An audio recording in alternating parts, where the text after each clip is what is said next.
Comment on place accident ça on a comme quel là expliquer biso juste c'est un événement bon et là qui chauffeur tu comprends ceux qui a là qui n'a pas de technique sur deni na doit la vie venir là ko toucher site général est là qui na ciment donc des sali accident excès de vitesse bon il chauffeur à chauffeur à quel là hôpital na c'est beaucoup à zoki mabe na moto donc après les procédures normales. Est-ce que tu vas couper tout le monde qui va parier mon chauffeur? Mais moi dois couper mais c'est déjà mon corps là qui n'a pas d'aller il y a chauffeur à Zaina va te belé. Chauffeur à Zaina va passager na. Va passager non so baza vivant to pe basu ba shop. Ouais baza vivant passager mon côté à lui. Baza application. Ba ke na bango bana. Ke na bango. À part ça d'après bino na éviter faute outil panel parce qu'il y a des chauffeurs na éviter.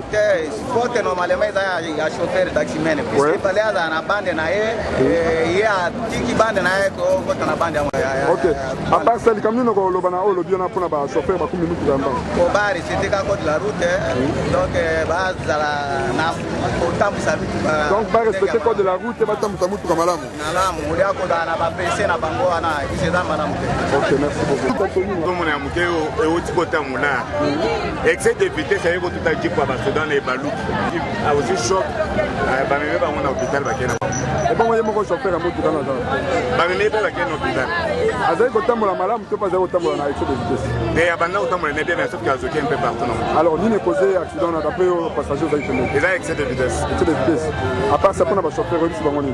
Na ko pas. Excès de vitesse c'est la bien. C'est comme Gamela qui on ne sait pas. Ba ça la ni pour excès de vitesse aussi. Mais il faut pas diminuer excès de vitesse. Excès de vitesse ça. Et puis tout le monde en place accident ça les anding. Papa biso tovanda ki place encore na biso wana tovandi ko tomonaka mutuka ya général na ya chauffeur moko ebando ya bwe il paraît que ya chauffeur dans zako ya bwe déjà partant molara tout il y a deux personnes quand on a comme excès de vitesse parce qu'il y a diminué donc a commis koto akutani na général bana moko jeune mutuka ya ba police ya ba garde ko ya nani ya général et baluki change général a su choc te mais so dane moko nda su choc koto ba koto mo mutuka ba kuti moko déjà na 4 ya so dango azali ya ko ebe sika azali na mito mais ba meme na hôpital et bon il y a mon chauffeur azali chauffeur ba kanga ki ba konti ya ba garde ko général ba na komisi za ko mo akufite oui et dalo ala pour na chauffeur mo kumbi ya kumba mutuka na vitesse ah ba ba ba ka ko kumba ba ko ba vitesse na ba